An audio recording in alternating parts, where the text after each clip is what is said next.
வணக்கம் அக்கா, எப்படி இருக்கீங்க எல்லாரும்? நல்லா இருக்கீங்க. ஃபர்ஸ்ட் உங்களை பத்தி சொல்றதுக்கு முன்னாடி ரீசெண்டா நீங்க எல்லாரும் சேர்ந்து ஒரு சாகசமே பண்ணிருக்கீங்க, அத பத்தி சொல்லுங்க கேட்போம்.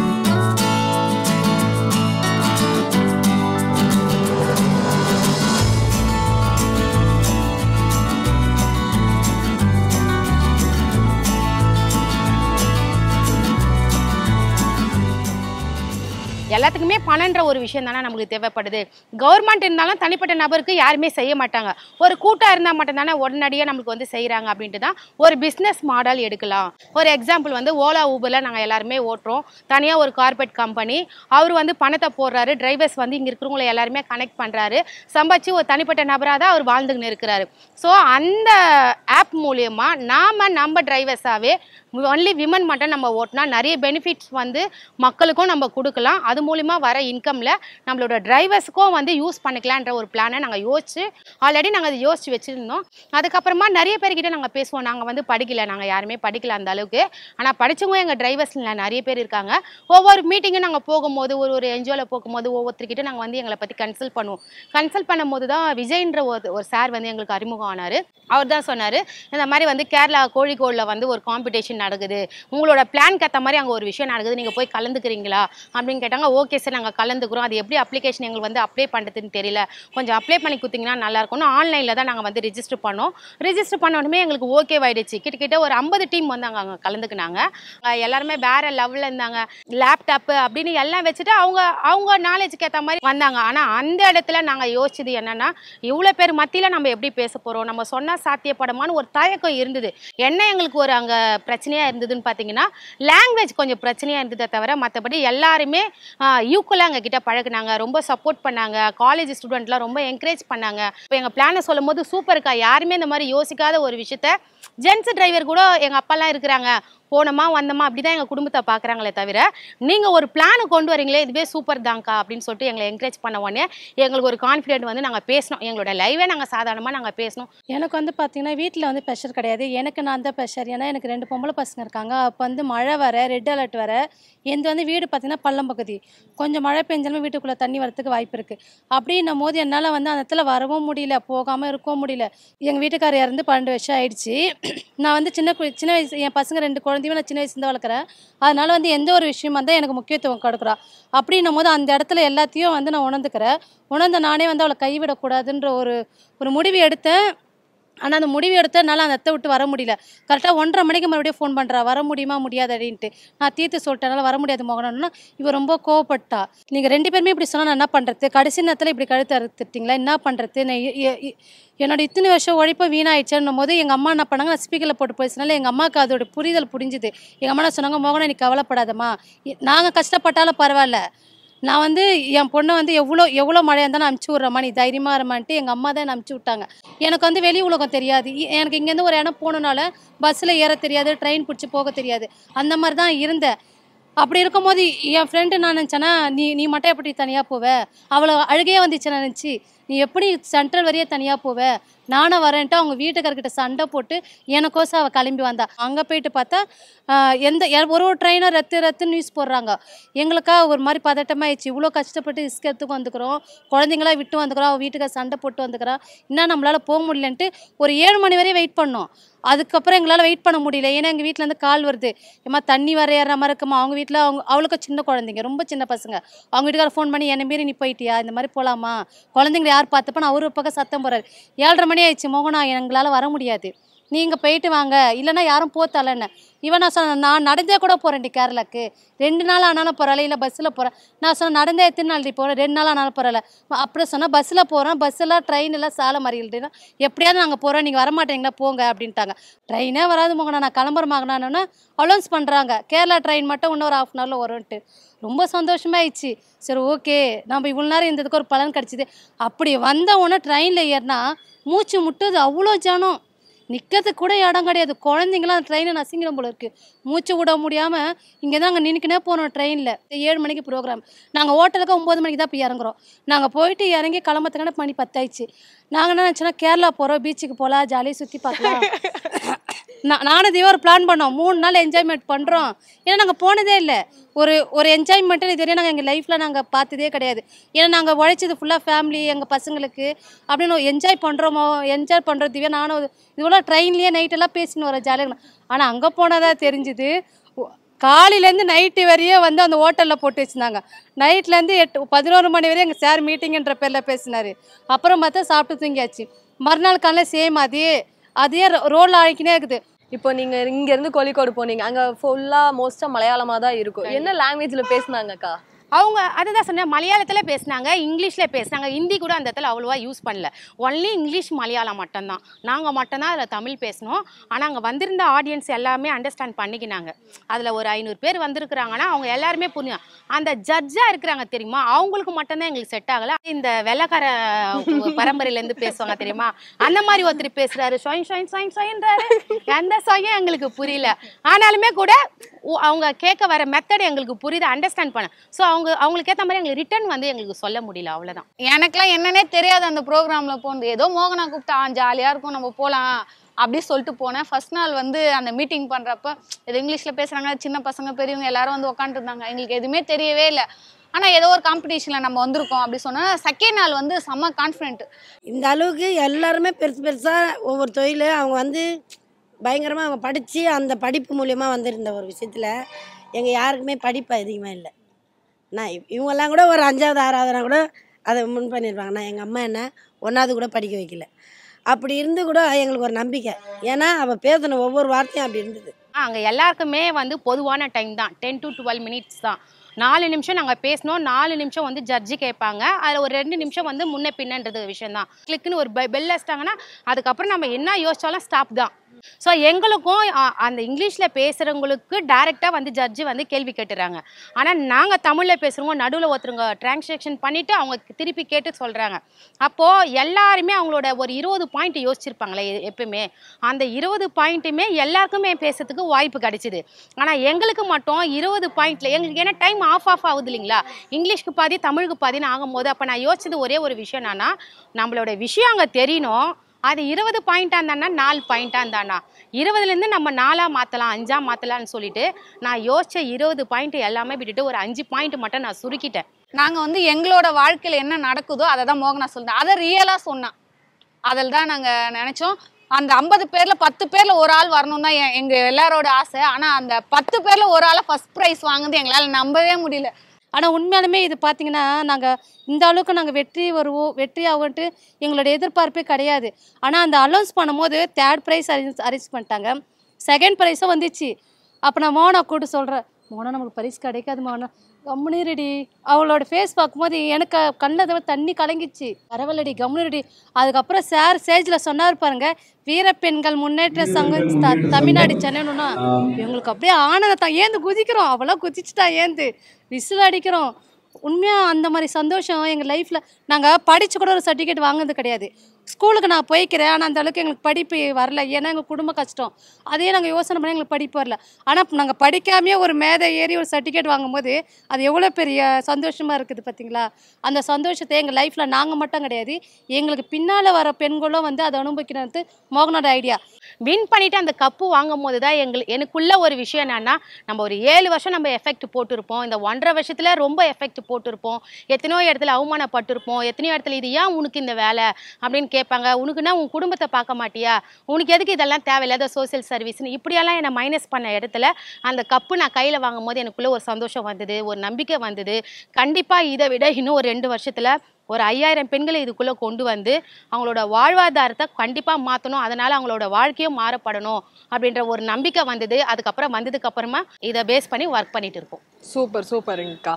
அவள் சொன்ன மாதிரி இதுவும் மேலே நாங்கள் தாண்டி இன்னும் நிறைய அச்சீவ்மெண்ட் பண்ணோம். அவளுக்கு பின்னாடி நாங்கள் நிற்கணும்னு நினச்சி நான் இருக்கோம். ஃபர்ஸ்ட் ப்ரைஸ் வாங்கிட்டீங்க, பயங்கர குஷி ஆயிட்டீங்க. அதுக்கப்புறம் எங்கேயாவது போனீங்களா? அதுக்கப்புறம்லாம் எங்கேயோ போகலக்கா, நாங்கள் தான் ஃபஸ்ட் ப்ரைஸ் வாங்கிட்டோமே, அந்த சந்தோஷம் தான் நாங்கள் தான் குதிக்கிறோமாங்க. அது குதிக்கிறது மட்டும் இல்லாமல் எல்லாரும் வந்து ஃபோட்டோ எடுக்கிறாங்க. எல்லாரும் வந்து பரவாயில்ல, நீங்கள் வந்து சென்னையிலேருந்து வந்து அதுவும் ஆட்டோ டிரைவர் பெண்கள் மட்டும் வந்து எப்படி வந்து வின் பண்ணீங்க, உங்களுடைய இது வந்து எங்களுக்கு ரொம்ப பிடிச்சிருந்தது. அங்கே மட்டும் இல்லை, வின் பண்ணாதவங்க நிறைய பேர் வந்து ஃபீல் பண்ணவே இல்லை. ஏன்னா ஒரு பெண்களாக இருந்து நாங்கள் வின் பண்ணணும் போது அவங்களுக்கு வந்து ஒரு சப்போர்ட்டாக தான் இருந்தது. எல்லாருமே எங்களுக்கு வந்து சப்போர்ட் பண்ணாங்க. இப்போ கூட கேரளா போயிட்டு வந்தோன்னா இப்போ டெல்லி போனோன்ற ஒரு ஐடியா சொன்னேன். அதுக்கே நான் சொன்னேன் அங்கேயாச்சும் இப்போ என்ஜாய்மெண்ட் இருக்குமா இருக்காதா.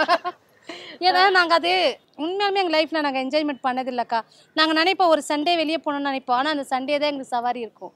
சண்டே தான் அந்த இன்கம் எடுக்க முடியும். ஏன்னா நாங்கள் ஸ்கூல் டியூட்டி எடுக்கிறதுனால டைமே இருக்காது. எங்களுக்கு தூங்க டைம் இருக்காது, சாப்பிட டைம் இருக்காது, ஓடிக்கினே இருக்கணும் நாள் ஃபுல்லாக. அப்புறம் நாங்கள் திரும்பி பார்த்தா எங்கள் லைஃப்பில் நாங்கள் எந்த இடத்துல நிற்போம். எங்கள் லைஃப்பில் நாங்கள் ஓடின லைஃப் மட்டும் தான் இருக்குமே தவிர அதில் கால்வாசி கூட எங்களுக்கோசம் நாங்கள் வாழ்ந்தது கிடையாது. அப்போ இவ யோசிக்கிறது கரெக்டு தானே. ஆக்சுவலாக ஃப்ரெண்டு அப்படியே கூட்டிகிட்டு போகணுன்றது என்னோட எண்ணம் இல்லை. அவ சொல்கிற மாதிரி விஷயம் என்னன்னு பார்த்தீங்கன்னா, என்னை வந்து ரொம்பவே மைனஸ் பண்ணது யாருன்னு பார்த்தீங்கன்னா இவங்க தான், என்னோட ஃப்ரெண்ட்ஸு தான். இது வந்து உனக்கு தேவையில்லாத வேலை, நீ மூடினும் வேலையை நீ பாரு, நீ வண்டி ஓட்டினா உனக்கு 1000 ரூபாய் காசு கிடைக்கும், உனக்கு எதுக்கு இப்போ அவங்க வந்து உன் கஷ்டத்துக்கு நிற்பாங்களன்னா யாருமே நிற்க மாட்டாங்க தான். நிறைய டீம் லீடராக இருந்து இன்னைக்கு சாதித்த பெண்கள் நிறைய பேர் இருக்காங்க. அவங்களுக்குமே இந்த மாதிரி ஒரு ப்ரெஷர் இருந்திருக்கும், இந்த மாதிரி பிரச்சனை இருந்திருக்கும், எல்லாமே இருந்திருக்கும். அதெல்லாம் தாண்டி நின்னதுனால தான் அவங்கள ரோல் மாடலாக நம்ம எடுத்து பின்னாடி வருவோம், நம்ம பயன்படுறோம். ஸோ அதே தான் நான் யோசிக்கிறேன். இப்போ இவங்க எல்லாருமே ஒவ்வொரு கஷ்டம் சொல்லும் போது ஒரு சில என்ஜிஓவில் வந்து நான் ஃப்ரீ ஒர்க் நான் நிறைய பண்ணுவேன். கோவிட் நேரத்தில் நிறைய பேருக்கு ப்ரொவிஷன்ஸ் கொடுத்துருக்கேன், வாங்கிட்டு போய் கலெக்ட் பண்ணி கொடுப்பேன். ஸோ அந்த இடத்துல என்னோட உழைப்பு என்னோட டிரைவிங் இருக்குமே தவிர என்னோட பணம் இருக்காது. பணம் இருக்கிறவங்க கொடுக்குறாங்க, இல்லாதவங்க எத்தனை போய் அதை நான் சேர்ப்பேன். அது ஒரு சர்வீஸாக கோவிடில் நான் பண்ணேன். யாருமே வெளியில் வராத நேரத்தில் நான் அது பண்ணேன். அப்போ பண்ணும்போது ஒவ்வொருத்தரோட ஸ்டோரி கேட்கும் போது ஒவ்வொரு பிரச்சனை வரும்போது அப்படி எல்லாத்துக்குமே ஒருத்தவங்களாண்ட நம்ம ஏன் கையேந்து நம்ம நிற்கணும், ஒருத்தவங்களாண்ட ஏன் வாங்கி நம்ம கொடுக்கணும். இதை நாமளே கொடுக்குற இடத்துல நம்ம எப்படி இருப்போமா பார்த்தா பணம், அந்த பணம் நம்மக்கிட்ட இல்லை. அப்போ இந்த பணத்தை வர வைக்கிறதுக்காக தான், அதை வர வச்சா எவ்வளோ பேருக்கு நம்ம நல்லது செய்யலான்றதுக்காக தான் இந்த ஒரு பிஸ்னஸ் மாடல் எடுத்தோம். நம்ம பசங்க புலம்புறாங்க பார்த்தீங்களா, எங்களோட வாழ்க்கை டிரைவிங் எதுவுமே இல்லை, நாங்கள் சுற்றி பார்க்க போனோன்ட்டு. ஆக்சுவலாக இதெல்லாம் கூட நான் யோசிக்கிறேன். ஒரு 6 மாதத்துக்கு ஒரு முறையோ இல்லை வருஷத்துக்கு ஒரு முறையோ விமென்ஸ் மட்டும் ஒரு 2 ட்ரிப்பு போகணும், இவங்களெல்லாம் எடுத்துன்னு போகணும், ஒரு மைண்டு ரிலாக்ஸ்க்கு எல்லாத்துலையும் நம்ம சுற்றி காட்டணும். இந்த மாதிரிலாம் நிறைய ஃப்யூச்சர் பிளானிங் நிறைய இருக்குது. ஆனால் அது வந்து கொஞ்சம் லேட் ஆகும்னு நினைக்கிறேன். ஆனால் கண்டிப்பாக வந்து நாங்கள் முடிச்சிருவோன்ற நம்பிக்கை மட்டும் எங்களுக்கு இருக்குது. இப்போ நீங்கள் போனீங்க, ஃபர்ஸ்ட் போகும்போது இல்லை எங்களால் வர முடியாது அப்படின்னு சொன்னீங்க. சப்போஸ் போகாம இருந்திருந்தா இது எந்த அளவுக்கு மிஸ் பண்ணிருப்பீங்க? ஐயோ ரொம்ப ரொம்ப கஷ்டப்பட்டிருப்போம் சார். எப்படி சொல்ல, இப்ப எங்க கூடயே டிராவல் பண்ண ஃப்ரெண்டை ஒருத்தி நான்லாம் வந்திருந்தா இன்னும் அவளால வரவே முடியாது, வந்திருந்தா இன்னும் என்ஜாய் பண்ணிருப்போம். டி செம்மடி சூப்பர்டி, நாங்கள் நினைக்கவே இல்லை நீங்கள் கப்பு வாங்குன்னு சொல்லிட்டு. ஆனால் ரொம்ப மிஸ் பண்ணியிருப்போம். கண்டிப்பாக போகலன்னா ரொம்ப ரொம்ப ரொம்ப ஃபீல் பண்ணியிருப்பேன் நான். வீட்டில் முதல்ல வேணாம்னு சொன்னாங்க, ஆனால் ஜெயிச்சதுக்கு அப்புறம் என்ன சொன்னாங்க உங்களுக்கு? எங்கள் வீட்டில் எப்பவுமே எந்த பதிலுமே இருக்காது, நீ ஓகேவா இருந்தாலும். ஆனால் லைட்டாக ஒரு ஸ்மைலு, அதுவே நம்மளுக்கு வந்து ஒரு பெரிய விஷயம். பரவாயில்லையே, ஏதோ திட்டி திட்டி அமிச்சதுல இவ்வளோ இருக்குன்னு சொல்லிட்டு அவர் உள்ள ஏதாவது ஒன்று இருக்கும்னு நான் நினைக்கிறேன். இதுவரையில என்கிட்ட அவர் வெளிப்படையாக சொல்ல. ஆனால் நான் ஸ்கூல் பேரண்ட்ஸ் எடுக்கிறவங்க எல்லாருமே எனக்கு கங்க்ராஜ் தான். ஒரு வாரம் லீவு கேட்டதுக்கு யாரும் தரல. அதில் வேற ஒருத்தவங்க பேரண்ட் வந்து சொன்னாங்க, என்னம்மா நீ எப்போ பார்த்தாலும் லீவ் எடுக்கிறியா அப்படி சொல்லி. அப்பயே எனக்கு ரொம்ப மைண்டுக்கு ஒரு மாதிரி ஆயிடுச்சு, என்னடா இது. இவங்க வந்து சொன்னாங்க என்கிட்ட, ஸ்கூல் சவரில் 5 நாள் விட்டு அதுக்கப்புறம் எனக்கு தொடர்ந்து சவாரி கிடைக்காது, பேரண்ட்ஸ் வந்து மாறிடுவாங்க அப்படின்னாங்க. அந்த இடத்துல ஒரே ஒரு கவுன்சிலிங் தான். சங்கீதா இப்போ நீ எத்தனை பசங்களை எடுக்கிற? 5 பசங்களை எடுக்கிற. 5 பசங்க எடுத்தால் போதுமா, ஃப்யூச்சரில் 50 பசங்க உன் கண்ட்ரோலில் வரணுமா? இனி ஆட்டோவே ஓட்டணும்னு நினைக்கிறியா, இல்லை ஃப்யூச்சரில் ஒரு வேன் போட்டு 50 பசங்க சர்வீஸ் கொடுக்கணும்னு நினைக்கிறியா? அதுக்கு நம்ம சங்கம் முன்னேறினா தான் நம்ம சங்கத்து மூலியமாக உனக்கு எல்லா பெனிஃபிட். இதை வச்சு நீ 50 பேருக்கு செய்யணும்னு நினைக்கிறியா? 5 பேர் இல்லடி 50 பேர் தாண்டி. எனக்கு உண்மையாலுமே வண்டி ஓட்டணும்னு ஆசைடி, வேன் வாங்கணும்னு ஆசைடி, நிறைய பெண் குழந்தைங்களை எட்டுமே விடணும்னு ஆசைடி, நிறைய பேருக்கு ட்ரைனிங் கற்றுக் கொடுக்கணும்னு ஆசைடி. அப்போ இதெல்லாம் நடக்கணும்னா நீ இந்த காம்படிஷனுக்கு வரணும். நீ ஏன் முடிவு பண்ணிக்க வரணுமா? இல்லடி நான் வந்துருண்டி, நான் எப்படியாவது நான் வந்து யாரையாவது நான் வந்து என்னோட இன்கம்மை கொடுத்து கூட நான் யாரையாவது ஒரு டிரைவர் அரேஞ்ச் பண்ணி நான் எனக்கு பதில் எடுக்க சொல்லிட்டு கூட நான் வந்துருண்டி. இல்லடி நான் வந்துருண்டி. ஆனா கடைசி நேரத்துல வரவே மாட்டேன். ரயில்வே ஸ்டேஷன்லயே ஒரே ஃபைட்டு. சரி ஓகே நீங்க போறீங்களா போங்க. ஆனா அவளோட என்னன்னா, நாங்களும் 2 பேர் தானே, போகக்கூடாதுன்றது. நம்ம யாருமே போக வேணாம், நம்மளோட சேஃப்டிக்காக தான் சொன்னாங்க. சேஃப்டியோ கிஃப்டியோ நான் போவேன், அங்கே என்னன்னு நான் பார்த்துன்னு வருவேன். அந்த இடத்துல கூட பாருங்களேன், அந்த 10 நிமிஷம் டைம் தராங்க, மொத்தத்தில் 5 நிமிஷம். அப்போ நான் என்ன யோசிக்கிறேன்னா, அட்லீஸ்ட் ஆளுக்கு ஒவ்வொரு நிமிஷம் பேசட்டும், மிச்சரகத்தை கவர் பண்ணி நம்ம ஒரு 2 நிமிஷம் பேசலாம் அப்படின்னு பார்த்தா அவங்கள பற்றி இன்ட்ரோடியூஸ் பண்ணதுக்கு 30 செகண்ட் போயிடுது. அப்போ இவங்க என்னதான் பேசுவாங்க, நீ ஒன்று நீயே கூட பேசிடுமா, உனக்கு ஆப்ஷன் கொடுக்குறமா, நீ கூட பேசிடுமானாக்கா அவங்க என்ன சொல்றா, ஐயோயோ அங்கே ஸ்டேஜில் நின்னுங்கன்னு அவங்கள பார்த்து பேசுறது நமக்கு ஆகாத விஷயம். எல்லாம் எனக்கு மனசில் இருக்குது, மைண்டில் இருக்குது. ஆனால் பேசுறதுக்கு தான் நான் வரல.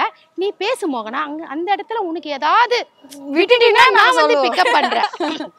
அதாவது இவங்க பேசலையே தவிர ஆனால் பேசுறதுக்கு எனக்கு மோட்டிவேஷனாக ரொம்பவே இருந்தாங்க. அது அவங்களுக்கு வரலனாமே கூட நீ பேசு நான் வந்துடுறேன்னு சொல்லும் போது அது எனக்கு ஒரு சந்தோஷமா ஜாலியாக இருந்தது. அவ்வளோதான். சரி, நம்மளை வந்து யாருமே மோட்டிவேஷன் பண்ணுறது இல்லை, ஏன்னா யாருமே பண்ண மாட்டாங்க. ஏன்னா நான் யோசிக்கிறது எல்லாமே பார்த்தீங்கன்னா சின்னதாகவே இருக்காது. ஒரு பொண்ணா இல்லை ஒரு டிரைவரா ஏதோ ஒன்று ஒரு சின்னதாக பட்ஜெட்டே இருக்காது. என்னோட திங்கிங் எல்லாமே ரொம்ப லெவல் தாண்டி பட்ஜெட் இருக்குமா, அது வந்து யாருக்குமே வந்து ஏற்றுக்க மாட்டாங்க. புரியுது. இது வந்து சாத்தியப்படுமான்ற முடியுமான்னு கேட்கறது வேற, இது உன்னால முடியவே முடியாதுன்னு சொல்றது வேற இல்லை. அப்போ என்னை சுற்றி இருக்கிறவங்க எல்லாருமே வந்து உன்னால முடியாதுன்ற ஒரு விஷயம்தான் அப்படின்ற இடத்துல சரி இந்த 2 நாளைக்கு தான் நம்மள மோட்டிவேஷன் பண்ண போறாளுங்க. திரும்பி சென்னைக்கு போனதுக்கு அப்புறம் இதெல்லாம் வேணாம் தானே சொல்ல போறாங்க. சரி, இந்த 4 நாளைக்கு நம்ம யூஸ் பண்ணிக்கணும், இவங்க சொல்றதை நம்ம ஒரு பெரிய லெவல்ல நம்ம எடுத்துக்கணும் அப்படின்னு சொல்லிட்டு நான் கேஷுவலா பேச ஆரம்பிச்சிட்டேன். அங்க நிறைய பேர் ப்ரிப்பேர் பண்ணதா சொன்னாங்கக்கா. நீங்க என்ன ப்ரிப்பேர் பண்ணீங்க? வரைஞ்சாங்க, ஆட்டோ வரைஞ்சாங்க. ஆமா, வரைஞ்சிங்களா? ஆட்டோ வரைஞ்சி கொடுக்க சொன்னாங்க. இந்த அதான் ஒரு எல்லோ கலர் ஷீட் கொடுத்துட்டாங்க. அதில் வந்து இவங்க எல்லாம் அந்த ஆட்டோக்குன்னா அந்த ஆப்பிலேருந்து பெண்கள் ஆட்டோவில் எவ்வளோ இதெல்லாம் அனுபவிக்கிறாங்க, ஒரு ஆட்டோ டிரைவர்ஸை எப்படி கூப்பிடுறாங்க, அதெல்லாத்தையுமே எழுதி ஒட்டினாங்க. அதில் எப்படி பார்த்தாலும் ஒரு 30 பேஜஸ் கிட்டே எழுதி ஒட்டினாங்க. ஒட்டும் போது அக்கா 4 ஆட்டோ வரைஞ்சி கொடுக்காந்தாங்க. யார் சொன்னதுங்க? இல்ல, இவங்க வந்து என்ன சொன்னாங்கன்னா, நீங்களாம் ரொம்ப கலரா எழுதுறீங்க, எனக்கு எழுததான் வராது, என் பங்கு ஏதாவது இருக்கணும்னு நினைக்கிறேன் அப்படின்னு அவங்க கேட்டாங்க. அப்ப நான் என்ன சொன்னேன், டெய்லி நீ யார் மூஞ்சில முழிக்கிற, நான் எதுக்கு சாமி முகத்தை, அடுத்தது நீ யார் முகத்துல முழிப்ப, என் தெய்வமே என் ஆட்டோ தான், அதுவும் மனசுல இருக்குதுல, இருந்தா போய் 4 ஆட்டோ வரி. இவங்க பேசும்போது சொல்லியிருந்தாங்க 4 பேர், இப்ப நீங்க 4 பேர் இருக்கீங்க, நீங்க 2 பேர் போனாலும் நான் வந்து உங்களை கூட்டிட்டு போயிடுவேன்னு சொன்னாங்க. உங்க மேல அவ்வளவு ஒரு நம்பிக்கை வச்சிருக்காங்க. எதனால உங்க மேல அவ்வளவு ஒரு ஸ்பெஷல் நம்பிக்கைன்னு இல்லடா, அதுங்க வந்து நான் பெரியவ, நான் அவளுங்களுக்கு வந்து ஒரு அம்மா மாதிரி. ஆனா என் அம்மானே ஏத்துக்க மாட்டாங்க. நீங்க எங்க இருக்கீங்க அப்படி இல்லடா, அம்மானே இவளுங்க 2 பேரும் என்ன அம்மானு கூடுவாளுங்க, அவ கூட மாட்டான், உன்னை அம்மானே ஏத்துக்க மாட்டேன்னுவா. அந்த அளவுக்கு இருந்தாலும் என் மேல ஒரு நம்பிக்கை. ஒரு ஆம்பளையா அடிதடியிலையும் சரி அவ்வளோ ஒரு பாதுகாப்பாக நான் கூட இருப்பேன், ஒரு பெரியவளாக இருப்பேன். வேற எதுக்கும் நான் வேலைக்கு ஆக மாட்டேன்டா. உண்மையாக தான் ஒரு தைரியமாக கூட இருப்பேன். அதுவே பெரிய விஷயம். நெக்ஸ்ட் வந்துட்டு பிளான் டெல்லியா இருக்கு. ஓகே. ஆமா, இப்போ வந்து அந்த கோழிக்கோடுலயே வந்து நாங்க அந்த 50 டீம்ல வந்து 10 வந்து 10ல 3 வந்தோம் இல்லைங்களா, அங்கேயே வந்து அனௌன்ஸ்மெண்ட் பண்ணாங்க. இந்த first prize, second prize, third prize உள்ளவங்களுக்கு நேஷனல் லெவல்ல டெல்லியில காம்படிஷன் நடக்க போகுது. உங்க எல்லாருக்கும் இந்த 3 பேருக்குமே நாங்க வந்து ஃப்ரீ ஸ்பான்சர் பண்றோம், நீங்க எல்லாருமே நீங்க வரணும் அப்படின்னு சொல்லிட்டு ஒரு சான்ஸ் கொடுத்துருக்காங்க. கம்மிங் 25th அதோட டேட்டு. அது வந்து இப்போ போயிட்டு இருக்கு, ப்ராசஸ்ல இருக்கு. அது என்னன்னு அந்த நிமிஷம் தான் எங்களுக்கு தெரியும். ஓகே, 25th போயிட்டு டெல்லியிலயும் வந்து நம்ம ஊரோட என்னது ப்ரைடை கொண்டு வருவீங்கன்னு நம்புறோம். கண்டிப்பா நான் கடவுளை நம்புறேன்டா. அப்புறம் அந்த ஈவெண்ட் முடிஞ்சு நாங்க வரும்போது இவங்க வீட்டுல மட்டும் தான் ரொம்ப கால்ஸ் இருந்தது. மா கொஞ்சம் வாங்கம்மா, என்னை வந்து பாத்துட்டு போங்கம்மா. ரொம்ப சர்ப்ரைஸ் வச்சிட்டாங்க இவங்க வீட்டுல. போன உடனே வெடிக்கிறாங்க, உடனே கேக் வெட்டுறாங்க, வடை பாயசத்தோட சாப்பாடு, வாழையிலோட சாப்பாடு, ரியலா இந்த மாதிரி எல்லாமே பண்ண உடனே நாங்க எதிர்பார்க்காத ஒரு விஷயம். அவங்க ரொம்ப நைட் எங்கம்மா ஃபோன் பண்றாங்க. ஃபோன் பண்ணி என்ன சொல்றாங்கன்னா, ஏமா யாருமே நீ அனுப்பாதம்மா, எல்லாரும் நம்ம வீட்டுக்கு கூட்டிட்டு வாங்கம்மான்றாங்க. எனக்கா ஒன்றும் புரியல, ஏமா எல்லாரும் கூட்டினு சொல்கிறேன். நீ வாமா வீட்டுக்கு வந்தவங்க தெரியுமா. அங்கே பார்த்தாக்கா எல்லாருமே எங்கள் சொந்தக்காரங்க எல்லாருமே வந்துக்கிறாங்க. எங்கள் அக்கா, என் தங்கச்சி வீட்டுக்காரு, எல்லா சொந்தம் பசங்களாம் கூட லீவ் போட்டு அன்றைக்கி வீட்டில் இருக்குது. வீட்டில் கூட ஆட்டோ விட்டு இறங்குறோம், சரம் வெடி தான் வாசல்லையே, அப்படியே சரம் வெடிக்குது. அப்படியே வாசலில் போனால் ஆரத்தி எடுக்கிறாங்க. ஒருத்தருக்கு வந்து பார்த்தீங்கன்னா சால்வெல்லாம் போத்துறாங்க. எனக்கா ஒன்றும் புரியல. உடனே வந்து கேட்குறாங்க, இதெல்லாம் சொன்னியாடி, எனக்கே தெரியாது. சால்வை போற்றி ஆரத்தி எடுத்து அப்புறம் எல்லாரும் கண்ணை மூடுறாங்க. கண்ணை மூடி பக்கத்து ரூமுக்கு கொண்டு போகிறாங்க. பார்த்தா அங்கே கேக் வச்சுக்கிறாங்க. கேக் வச்சு அதில் வந்து பார்த்தீங்களா வீரப்பெண்கள் முன்னேற்ற சங்கம்னு போட்டு, அதில் பார்த்தா ஆப்போசிட்டில் பார்த்தா என் பொண்ணு டிராயிங் வரைஞ்சி நாங்கள் ஒரு சங்கம் இது ஒன்று வச்சுக்கிறோம். இந்த சிம்பிள் நாங்கள் வச்சுருக்கோம். நாங்கள் இந்த சிம்பிள் வந்து என் பொண்ணு ரியலாக அப்படியே வரைஞ்சாங்க. அது ஒரு தலைப்பு மாதிரி குத்துந்தா, இந்த ஆட்டோ ஓட்டுற பெண்களுக்கு ஒரு தலைப்பு மாதிரி குத்துந்தா, அது வேற லெவல்ல இருந்தது. நாங்கள் பார்க்கும்போது கேக்கு வெட்டி அப்படியே ரொம்ப ஆச்சரியம். அப்புறம் போய் உக்காடுறோம், வாழையில சாப்பாடு தான், சாம்பார் வடை பாயசத்தோட. உண்மையாலுமே நம்ம ஏரியாவில் உன்ன மாதிரி சாதிச்ச பெண் யாருமே இல்லைம்மா.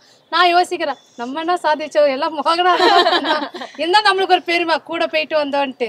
நீங்க சொன்ன வந்து எப்படி சொல்றது, நீங்க சொன்ன இவ்வளோ விஷயமும் எனக்கு ரியல் லைஃப்ல ஒரு மகளிர் மட்டும் படம் இருந்தா எப்படி இருக்கும், பயோபிக்கா அந்த மாதிரி இருக்கு. ரொம்ப சந்தோஷமா இருக்கு, ரொம்ப பெருமையா இருக்கு. நீங்க சொல்றதை கேட்கும் போதாகட்டும், நீங்க ப்ரைஸ் வின் பண்ணது ஏதோ நம்ம வின் பண்ண மாதிரி, நான் வின் பண்ண மாதிரி, நம்ம வீட்டில் யாரோ வின் பண்ண மாதிரி அவ்வளோ சந்தோஷமா இருக்கு. அடுத்த பிளானிங் டெல்லி தான் அப்படின்னு சொல்லியிருக்கீங்க. டெல்லிலையும் போயிட்டு கண்டிப்பா ப்ரைஸ் வின் பண்ணிட்டு உங்களோட ஆசைங்க கனவுங்க எல்லாம் நிறைவேற்றிட்டு வரணும்னு மனசார வாழ்த்துறேன். Thank you so much and all the very best. உங்கள் 4 பேருக்கும் உங்களை நம்பி இருக்கவங்க எல்லாருக்குமே thank you and all the very best. கண்டிப்பாக இந்த சேனல் பார்க்குறவங்க கண்டிப்பாக எங்களுக்கு வந்து கமெண்ட்ஸ் பண்ணணும்னு நாங்கள் நினைக்கிறோம். ஏன்னா எங்களுக்கு வந்து ஒரு சில விஷயம் தான் நாங்கள் யோசிக்கிறோம்.